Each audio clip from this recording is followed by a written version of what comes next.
Hello everyone, मैं Amrita Singh. Welcome to back my channel best trading. 3 दिनों से वापस से रेंज में फंस गया बाजार।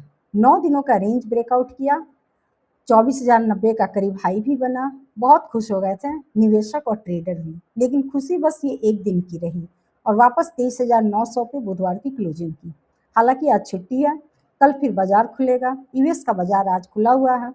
गिफ्ट निफ्टी 250-300 पॉइंट निगेटिव दिखा रहा है। अब यूएस का बाजार खुलेगा, कारोबार वहां क्या हो रहा है, फिर गिफ्ट निफ्टी भी चेंज होगा। ब्रेकआउट 23,860 के ऊपर किया था और अगर 23,800 अभी गिफ्ट निफ्टी को अगर हम छोड़ दें, चार्ट एनालिसिस पे बात करें तो 23,860 के पास 23,900 के पे क्लोजिंग किया। 23,860 पे रीटेस्ट भी कर सकता है। ब्रेकआउट 23,860 पे ही किया था 9 दिनों के रेंज को। रिटेस्ट करके वहां पे प्राइस एक्शन अगर पॉजिटिव बनाया तो फिर हम 24,000 की तरफ जा सकते हैं। ज़्यादा नहीं, 24,000, सिर्फ 100 पॉइंट का रेंज ही अभी फिलहाल ऊपर दिख रहा है। 24,000 से 24,050 पे कॉल राइटर यहाँ पे बड़े नंबर से खड़े हैं। लेकिन ओपन अगर हम 23,850 23,860 के पास हो रहे हैं तो ओपन ही अगर गैप डाउन 250-300 हो गए गिफ्ट निफ्टी के अनुसार तो हम 23,700 से 23,600 के बीच में ओपन होंगे। अब इम्पॉर्टेंट ये है कि 22 मई की जो कैंडल है 23,670 करीब लो बना रखा है, वहां पे बायर और सेलर दोनों एक्टिव होंगे। बायर्स का स्टॉप लॉस होगा। स्टॉप लॉस क्यों होगा? जब ब्रेकआउट किया था 23,860 के ऊपर तो बायर वहां पे अपना पोजीशन बनाए और उनका स्टॉप लॉस 23,870 के पास 22 मई की कैंडल का।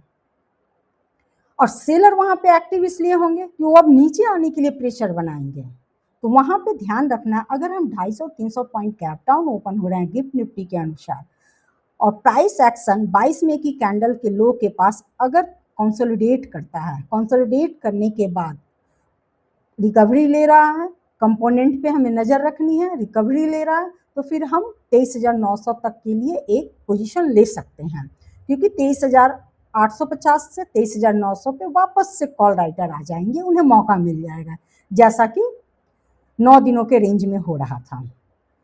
और अगर सेलर वहां पे एक्टिव हो गया तो वापस से फिर नीचे 23,550 23,500 वो कहाँ जाएंगे वो इंट्राडे में ही पता चलेगा। जैसा सेंटिमेंट रहेगा वैसा कारोबार होगा, उतना सेलिंग प्रेशर देखने को मिलेगा। रुपया फिर से कमजोर हो गया, करीब बुधवार को भी रुपया कमजोर हो रहा था और आज भी है। वहीं कच्चा तेल भी वापस से कुछ मजबूत हो रहा है। कल भी सेकंड हाफ के पास कच्चा तेल मजबूत हुआ सेकंड हाफ के बाद, और आज भी कच्चा तेल मजबूत है, लेकिन 2 घंटे में कच्चे तेल में थोड़ी गिरावट दिख रही है। हालांकि अभी भी हम लोग $100 के नीचे ही कारोबार कर रहे हैं, लेकिन कच्चा तेल स्थिर नहीं रह रहा है। 4% ऊपर 4% नीचे कुछ ऐसा ही वो मूव कर रहा है, जिस अनुसार बाजार में इफेक्ट आ रहा है। और वार का तो पूछो ही, कल फर्स्ट हाफ तक सब कुछ अच्छा दिख रहा था। संडे को बहुत अच्छा था। संडे को तो ऐसा लग रहा था कि सारे न्यूज चैनल, सारे सोशल मीडिया पे ईरान यूएस हो रहा था, निकल के कुछ भी नहीं आया। कल भी फर्स्ट हाफ तक कुछ मीटिंग वगैरह थी, अपना चल रहा था, तो फर्स्ट हाफ में भी कुछ ईरान की तरफ से पॉजिटिव न्यूज आ रहे थे, लेकिन यूएस इस न्यूज को खारिज कर दिया। तो फिर इसलिए कच्चा तेल ऊपर चला गया, रुपया कमजोर हो गया। आज भी वही पोजीशन है। अब वापस से यूएस का बाजार खुलता है तो फिर कैसा ट्रेड करता है वो देखना है। रिकवरी हो रही है कि नहीं गिफ्ट निफ्टी में, ये भी देखना होगा। अभी के अनुसार गिफ्ट निफ्टी के अनुसार मैंने बता दिया कि कहाँ बायर्स का स्टॉप लॉस हो सकता है, कहाँ से सेलिंग प्रेशर आ सकता है। 23,670 के पास से सेलिंग प्रेशर ज़्यादा आ जाएगा।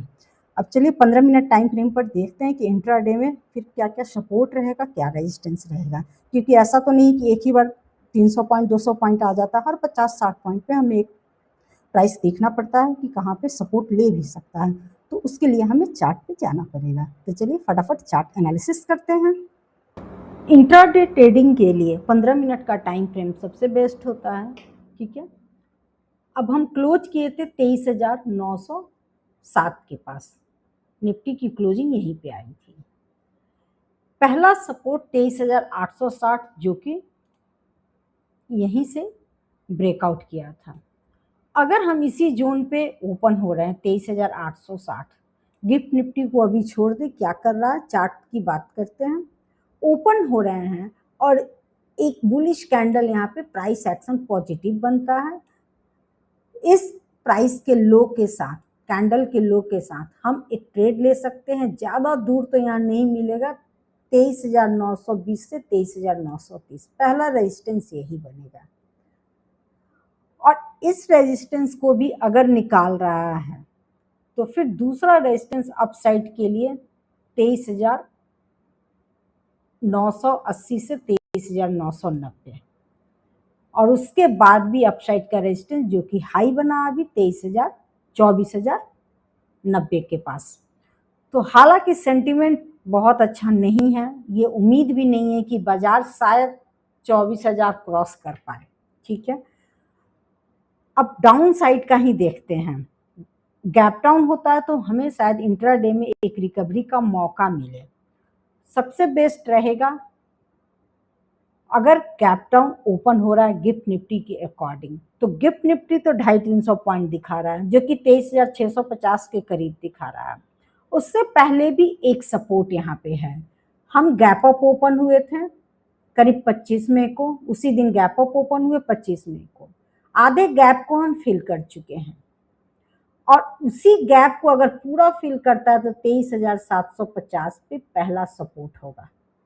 23,750 पे अगर गैप डाउन के बाद हम यहाँ पे रुकते हैं, रेंज बनाते हैं, इंतजार करना पड़ेगा क्योंकि खुलते साथ ट्रेड बनाना बहुत मुश्किल है। कहाँ ओपन होगा ये किसी को नहीं पता है। यूएस का बाजार ओपन होगा आज, वो क्या ट्रेड कर रहा है उस पर भी डिपेंड करता है। और अगर हम प्राइस एक्शन यहाँ पॉजिटिव बना लिए तो फिर हम वापस अपसाइड के लिए ट्रेड ले सकते हैं 23,840 के लिए, 23,850 तक के लिए रेजिस्टेंस हमें फिर इसी जोन में मिलेगा। बहुत मुश्किल से इस रेजिस्टेंस को हम लोग क्रॉस कर पाए थे, वापस से ये रेजिस्टेंस आपको मिलेगा। और अगर ओपन इससे भी नीचे हो रहे हैं या ये फिर रेंज बनाकर डाउन साइड आ रहा है तो फिर यहाँ पे 23,650 से 23,070 तक का जोन रहेगा वापस सपोर्ट के लिए। यहाँ पे भी हमें प्राइस एक्शन एक बार देखना पड़ेगा, पॉजिटिव कुछ बनता है तो फिर हम अपसाइड के लिए जाएंगे इंट्राडे में और 23,750 से 60 पे यहाँ पे रेजिस्टेंस फेस करेंगे। ये दो कंडीशन हो सकती है, या तो हम सीधा गैप डाउन 23,750 पे हो, रेंज बनाने के बाद ऊपर निकलते हैं या नीचे निकलते हैं, ये ट्रेडिंग आवर में पता चलेगा। नीचे निकल रहे हैं तो फिर हमें यहाँ पे थोड़ा ध्यान रखना पड़ेगा क्योंकि मैंने पहले ही बताया कि 23,650 पे बायर और सेलर दोनों यहाँ एक्टिव होंगे, तो शायद एक बार इंट्राडे में रिकवरी भी मिल जाए क्योंकि ये जरूरी नहीं कि 300-400 पॉइंट ओपन होने के बाद एक ही बार में नीचे आता जाए। इंट्राडे में रिकवरी मिलेगी, फिर रेजिस्टेंस लेगा, फिर हम नीचे आएंगे, ऐसा ही चलता रहेगा बाजार। तो फिलहाल ये सारी चीजें हमें दिख रही है। और भी अगर डाउन साइड आ रहा है तो नीचे का रेंज हम यहाँ पे लाइव ट्रेडिंग सेशन में भी आप लोगों के साथ में शेयर कर दूंगी। मैं 9:15 में लाइव आती हूँ, आप लोग भी ज्वाइन कीजिए। कोई भी अगर प्राइस चेंज करना होगा तो वहाँ पे मैं शेयर करूँगी, जो भी अच्छा हमें ट्रेड लगेगा वो भी मैं आप लोग के साथ शेयर करती हूँ। फिलहाल हमें यही चीज़ यहाँ पे दिख रहा है और अगर थोड़ा डाउन ओपन हो रहा है तो एक अच्छा मौका मिल सकता है इंट्राडे में अपसाइड जाने के लिए या डाउन साइड जाने के लिए। अब 400-500 पॉइंट अगर गैप डाउन किसी कारणवश हो गया तो सारा खराब हो जाता है, कुछ भी नहीं मिलता है, फिर इंट्राडे में कुछ बचा ही नहीं रहता है। तब देखना है कि कहाँ ओपन हो रहा है और अगर रीटेस्ट कर रहा है, हम ब्रेकआउट किए थे 23,850 से, 23,850 के पास ओपन हो रहा था, यहाँ पे एक रीटेस्ट जोन भी है जिसे हम ब्रेकआउट किए थे। अब बायर जो बायर यहाँ पे छूट गया है, अब बायर रीटेस्ट के पास भी बहुत सारे बायर यहाँ पे एंट्री करेंगे, तो बायर यहाँ पे भी देखना होगा 23,850 पे थोड़ी देर रेंज बना के ऊपर निकलता है तो फिर हम अपसाइड के लिए 50-60 पॉइंट के लिए वापस जाएंगे। और अगर रेंज बना के नीचे आता है तो फिर 23,750 पे हमें एक बार सपोर्ट जरूर देखना है क्योंकि गैप पूरा ये फिल हो जाएगा। गैप तो अभी नीचे भी पड़ा हुआ है लेकिन फिलहाल मैं अभी 25 मई की गैप की बात कर रही हूँ। तो ये चीज़ें हमें दिख रही है। अब आज यूएस के बाजार खुलने के बाद गिफ्ट निफ्टी में थोड़ा बदलाव तो आना चाहिए। अब देखते हैं क्या होता है। तो आप लोगों को अच्छा लगा होगा ये चार्ट एनालिसिस, तो ज़रूर एक बार मेरे चैनल को सब्सक्राइब कीजिए, लाइक भी कीजिए, शेयर भी कीजिए। Bye bye.